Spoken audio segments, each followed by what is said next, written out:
people would think, because that's a song that I actually didn't write. Those are not my words. I was on tour.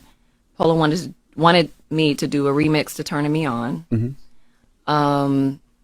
He had produced the record, and I wasn't, because I was on tour with Lil Wayne, I wasn't able to like lay anything down. He had been on me for a couple of weeks about we need to do a remix. It's a regret. It's a regret, but not in the way that people would think. Okay, so I take off. It wasn't happening quick enough for him. I take off. We fly in, and he had another writer in our camp at the time.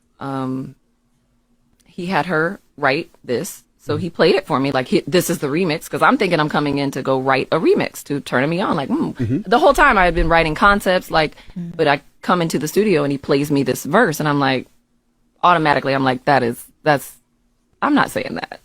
That was my position. So I tried to fight him on it, and I began writing my own. That's what I did with my time there. But I want to be careful with the word I use. It was quite forceful. You know what I mean? In an executive artist way? Yeah, in an executive artist way only. Okay, so I take off. It wasn't happening quick enough for him. I take off. We fly in, involving others and kind of threatening my career in a sense, in a real sense. Like, you're not coming, because my album wasn't out yet. So it was like, you're not coming out if you don't do this. And the mistake that I made was not continuing to fight. But I was in tears. I was crying. I was adamant that I did not want to do that. And for people that don't know, you were signed to Polo. I was signed to Polo and Timbaland. Correct. Yep, in a joint venture at Interscope Records. Yep. And I was young. I was super young. I felt I had no power. I felt I had no choice. But I did record my version, which had nothing like that in it. It was on subject. The song is about men. And it leaked like days after I did it, but he promised me that wouldn't happen. So it leaked. And that was that. And I protected him. I protected the girl that wrote it, who went on to become famous. I protected everyone in the story. So I had to eat that. I had to,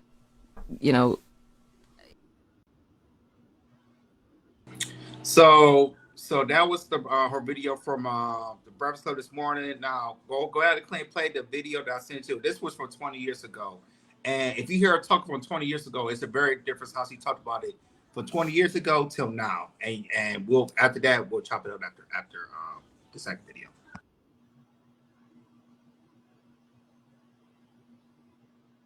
Not TV. Peace. So I have to ask you a question. This is a must-ask question as well. I'm sure.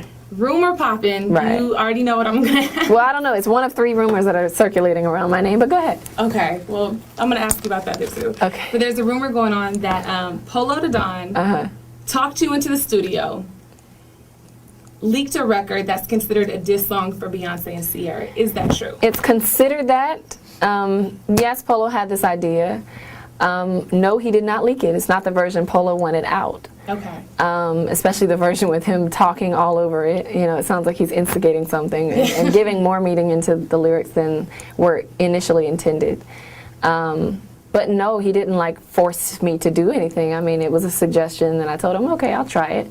I'll try it, and that was just it. He was like, I want it a little more fiery, and that's cool. That's cool with me. I speak my mind, and I make no apologies for it. So, it's a hot verse. I love the verse. Yes, I heard specific names being brought up. No, it's not about that. No, that was not where the energy was. I'm not retracting or feeling some kind of way about how people feel that I'm doing, that I did this. I'm not, I guess that's the only way I could say it. I'm not retracting. It's just that was never the energy behind it. Okay. But we did play it for people, and it's considered a leak because we decided not to go with it.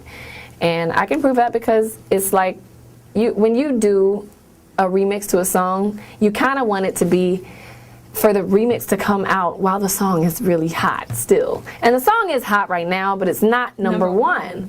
So it was a late remix. We did that remix, 3 months ago now, and it just now leaked. So if we wanted it to come out, we would have done it while the fire was still burning very, very thick.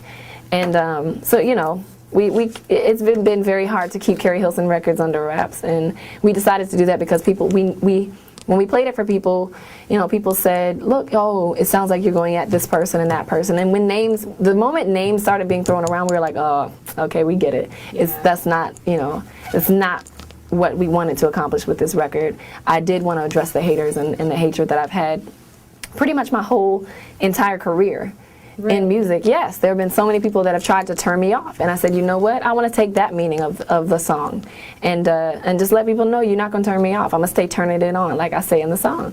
So that's what it is about, and it's not a retraction. It is a blanket statement for many people who along the way. And I mean, no one's gonna give it to you on a silver platter. You got to take it, and that's what I'm doing. So that's what it's about. So that was an interview she did about almost 20 years ago, how she felt then, and then the interview she did now, and you can see there was a difference. So want to hear from you guys. So go ahead, Ronnie. What's your take?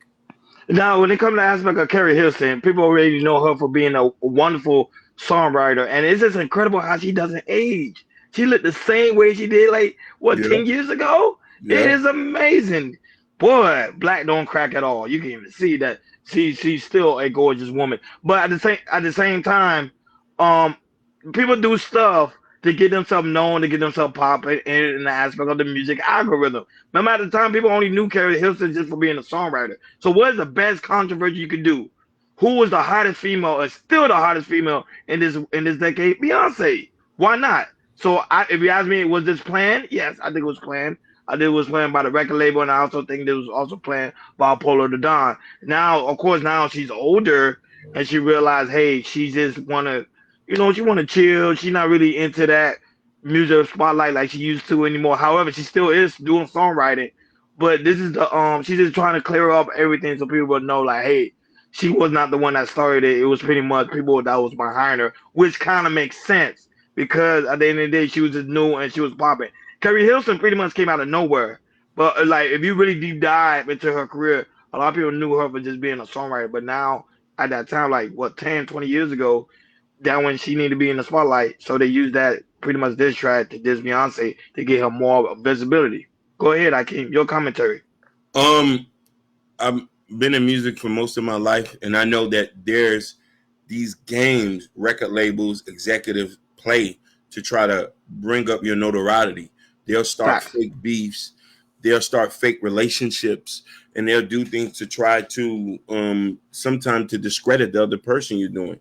You know what I mean? Keri Hilson was a single, Beyonce was a singer. Beyonce was at top at that point in time, and Keri wanted that spot. So the guys who she was signing to try to do these things. There's so many examples of this over time. A lot of the beefs we hear about are not even real. So they just do this too. Just like she said, she didn't really want to beef with the girl. She would have loved to work with her. And I think that's just the case in there. Yeah, absolutely, Hakeem. And the thing is, you write about these beefs. Some of these beefs, they not typically beefing together. Some of these beefs are coming off, from for bloggers and everything to put in that beef of like from a lot of beefs that we see, not just from rap or R&B as well and everything.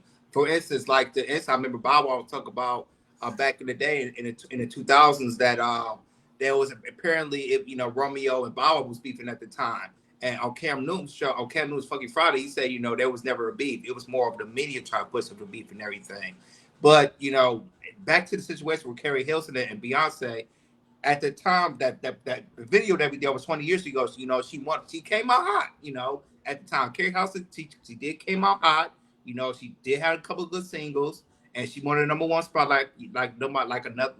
she was hungry, and she wanted to get the number one spot. But unfortunately, it didn't happen like that. It kind of shut her music career down as much as we didn't hear from years and years and everything, because he did come out hot, and it did hurt her in the long run. But now she talked about it and addressed it. And, say, hey, now I kind of regret by doing that, even though I wanted that spot. But right now, looking at it back then and now, I do kind of regret that. Now, I would say this. If this person was alive, I definitely would have gave Beyonce the hands down. But unfortunately, she died back in 2001. And that was Aaliyah. I think if Aaliyah was still alive, I think probably have a different conversation of who's be on top against Beyonce or Aaliyah. But that's my opinion. But other than that, it's good to see Keri Hilson come out. She's coming out with her new album and everything, and hopefully she have success with this album coming out. Nah, but shout out to Sugar Mom. Sugar Mom say the Beehive would have took her up. I agree. Yeah, I I agree. agree. But I totally agree with you on that. The Beehive doesn't play their sting. They sting like bees, boy. They really do. And I got shout out to the lovely Maya Reeves that's also in the building. So, she needs to publicly apologize. Well, how can you publicly apologize for something that you didn't really create? I think that was more of the record label that did it. And trust me, if you ask me, did Beyonce know about it? Of course. Sugar Bum, you tripping. Of course. She said Aaliyah couldn't sing a lick. You tripping. Whoa. Whoa. Like, share, and subscribe, guys. Don't forget to hit that notification bell.